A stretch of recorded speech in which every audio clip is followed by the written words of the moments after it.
Hello everyone and welcome back to my ISC English Literature class. Today we are going to learn one of the most powerful sonnets written by John Donne, Dead Be Not Proud.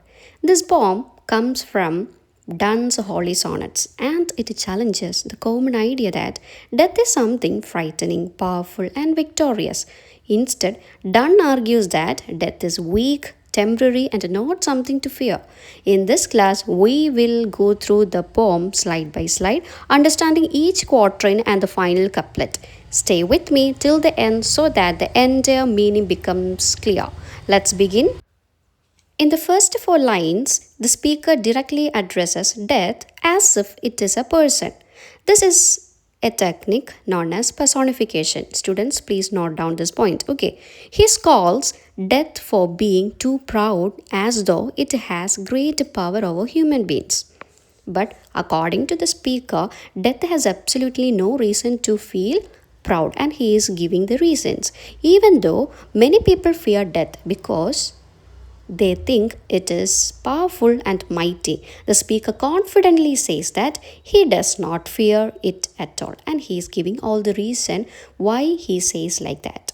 He makes it clear that death cannot control the world or overpower any single person. Even those who seem to be killed by death are not truly destroyed by it. Here, Donne clearly calls death as what? Poor death. Note down that, okay? Meaning that it is actually pitiful, not powerful. This entire quatrain introduces the main theme. And what was the main theme? Death is neither mighty nor dreadful, so it has no right to be proud. In the second quatrain, the speaker further explains why death is not great, and he compares death to sleep and rest, which are things we enjoy after a long day. So he is comparing death with what? As a sleep or a rest. When we sleep, we woke up refreshed and rejuvenated. Similarly, the speaker says that death is only a deeper form of rest. If simple sleep feels good, then death, which is like a richer, more intense sleep, must be even more powerful. And he also says that the best people, who are they, the best people?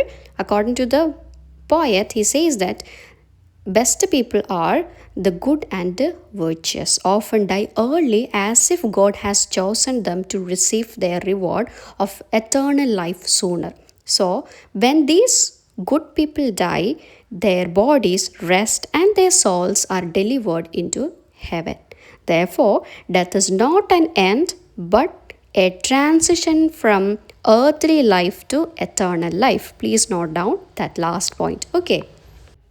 The third quatrain weakens death even more. Here, the speaker calls death a slave, a servant of fate, chance, kings, and desperate men. This means a person can die because of fate, or by accident, it is a chance, isn't it? Or through orders of kings and rulers, or by actions of desperate people. In all these cases, death is not powerful, isn't it? It does not choose anything on its own, it simply follows the orders. This shows death has no independence. Next, the speaker criticizes death as what? Bad company, poison, war, and disease. Wherever there is sickness or violence, death appears. So, instead of being mighty, death looks ugly and miserable, like a servant living among sufferings. In lines 11 and 12, the speaker says that poppy flowers, that means opium, okay, and magical charms give better sleep than death itself. These things put people to sleep gently while death is harsh and ineffective.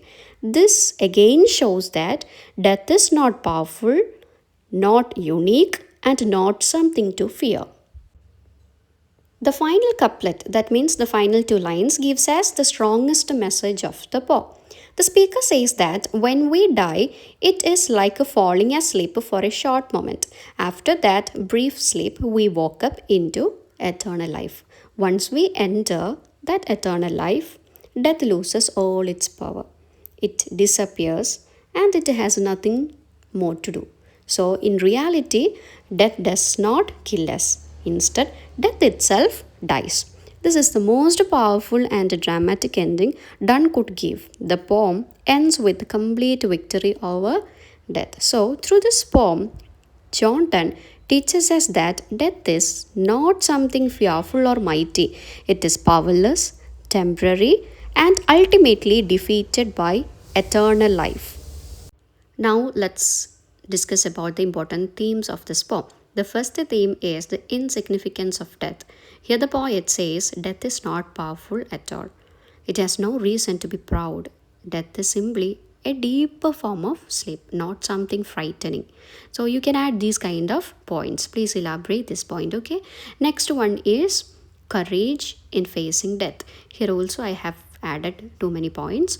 Please elaborate these points if it come for your 5 mark and 10 mark question. Okay. Another important theme is faith in God. Donne follows a Christian belief where only God, not death, controls life. Okay, this kind of points you can add. The last one is triumph over death. Please go through all this point. Okay. Next, let's move to the poetic devices. First one is apostrophe. This is very important. Okay, a literary device where the speaker directly addresses someone absent, death, or a personified object. So here, what is that? Death itself, isn't it? So the examples are there. Please go through that. Next one is personification. Personification means what? Attributing human qualities to non-human objects or abstract ideas. Okay. Third literary device is alliteration. Alliteration means repetition of same consonant sound at the beginning of nearby word. Okay, examples are there. Next one is assonance, means repetition of similar vowel sounds in nearby word.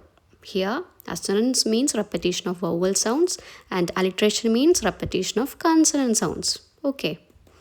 Next one is anaphora, repetition of a word or a phrase at the beginning of consecutive lines or sentences. Second last one is enjambment. Enjambment means when a sentence or thought continues on to the next line without punctuation. Without punctuation mark, a particular theme or idea that is continuing to the next line. Last one is paradox, a statement that seems self-contradictory but contains the truth. The statement is truth, but it is self-contradictory type of sentences. That is what is paradox. Please go through all the examples and try to learn it. So these are the major points, themes and poetic devices of the poem Death Be Not Proud. Donne teaches us that death is weak, temporary and nothing to fear when we have courage and faith. If this explanation helped you, don't forget to like, share and subscribe. Thank you for watching and I will see you in the next class. Thank you.